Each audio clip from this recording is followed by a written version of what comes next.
Olá pessoal, o tema do nosso vídeo hoje é: qual a forma de reajuste mais vantajosa, a paridade ou aquela concedida pelo regime geral?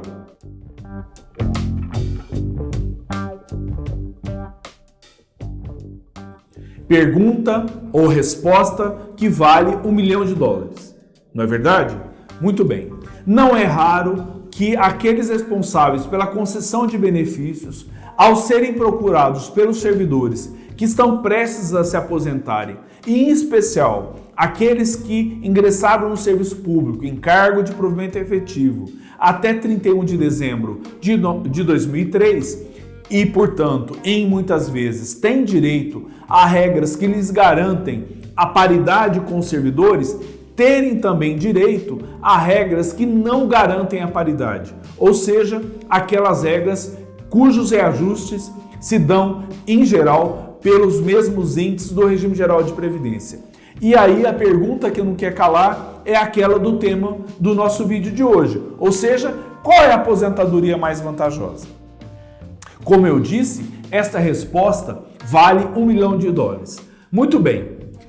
Primeiro vamos aos conceitos. O que é a paridade? A paridade é a garantia de que o servidor aposentado ou inativo, terá estendido a ele, ao seu benefício, todos os reajustes que forem concedidos aos servidores em atividade.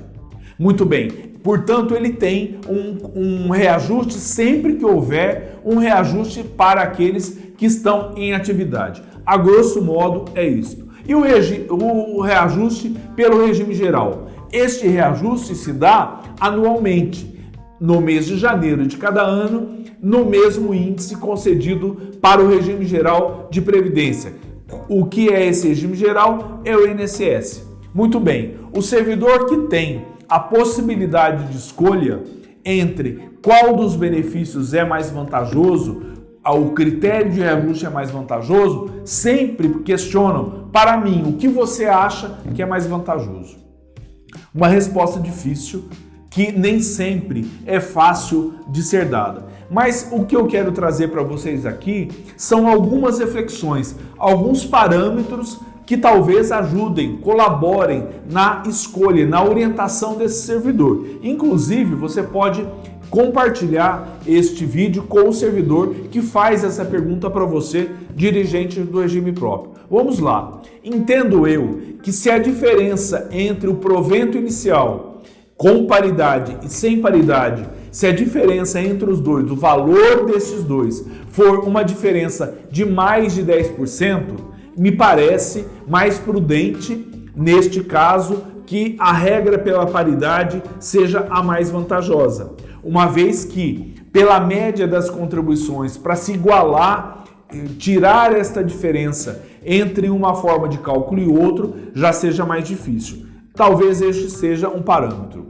Um dilema grande se dá com os profissionais do magistério, também com os enfermeiros, que recentemente tiveram reajustes muito significativos por causa do piso nacional do magistério e também do piso da enfermagem.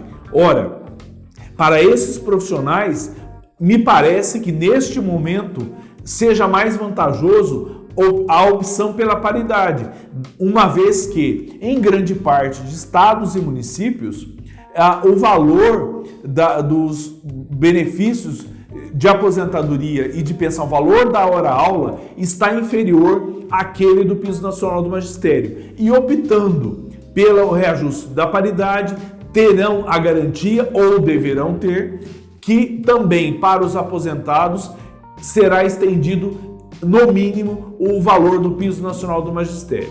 Ora, também deve ser considerado, e muito considerado, para o servidor que está diante desse dilema, qual o histórico de concessão do reajuste para os servidores em atividade.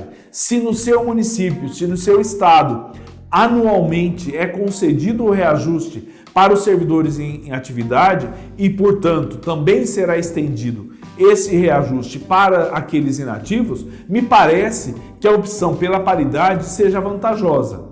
Diferentemente, se o seu município, o seu estado, permanece durante vários anos sem conceder esse reajuste, me parece que aí então haja uma sinalização de que a opção pela regra, levado em consideração os aspectos anteriores, pela regra do reajuste pelo regime geral, talvez seja a mais vantajosa. Portanto, o histórico de reajuste anual ou não do seu estado ou do seu município seja um item importante.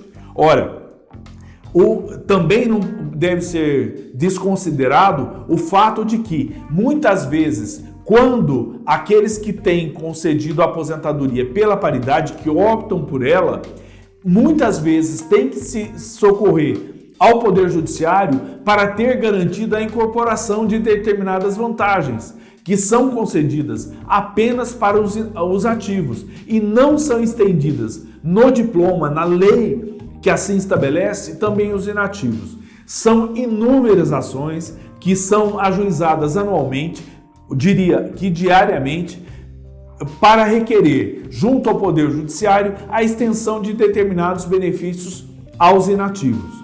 Isso também deve ser considerado, uma vez que este recurso ao Poder Judiciário pode levar anos até ser reconhecido e, eventualmente, nem ser reconhecido. Agora, não deve ser desconsiderado que essa opção você tem que considerar esses fatores que eu já mencionei aqui. Agora, também de que esta sua decisão irá se estender no tempo, uma vez que a gente espera que essa aposentadoria seja paga a você, servidor, durante 10, 15, 20, às vezes 30 anos, não é mesmo? Uma vez que você conta com uma expectativa de vida ou de sobrevida após a sua aposentadoria ou a sua pensão. Então, neste horizonte de tempo tão largo, esta decisão que você vai tomar no momento da sua aposentadoria nem sempre é uma decisão fácil. Agora, um outro aspecto também importante é que você não deve contar exclusivamente com a sua aposentadoria ou a sua pensão como a sua única fonte de renda.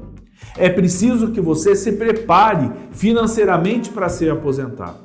É preciso que você acumule, durante o tempo que você trabalhou, recursos financeiros que garantam para você uma complementação da sua aposentadoria. Claro que isso não é fácil de fazer. Claro que isso é difícil de fazer, mas os mais jovens têm mais oportunidade disso. Pior do que, ou mais difícil do que fazer este acúmulo de patrimônio para garantir uma renda extra na aposentadoria é, uma vez aposentado e já na velhice, não contar com este aporte, com essa renda extra e às vezes ser privado de medicamento e até de alimentação necessária à sua sobrevivência.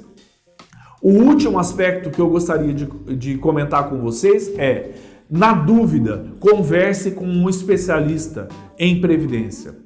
Não deixe que a ansiedade do momento da aposentadoria ofusque a sua racionalidade.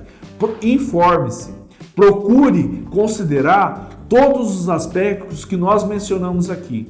Não é uma opção fácil, não é uma resposta de via única e ela vai depender do seu histórico, de como você chegou a esse momento de aposentadoria. Mas ouvir um especialista, ouvir alguém que possa orientá-lo, que possa entender um pouco melhor do momento que você está vivendo, talvez seja uma boa dica. Por hoje é só, um grande abraço, até a próxima, pessoal.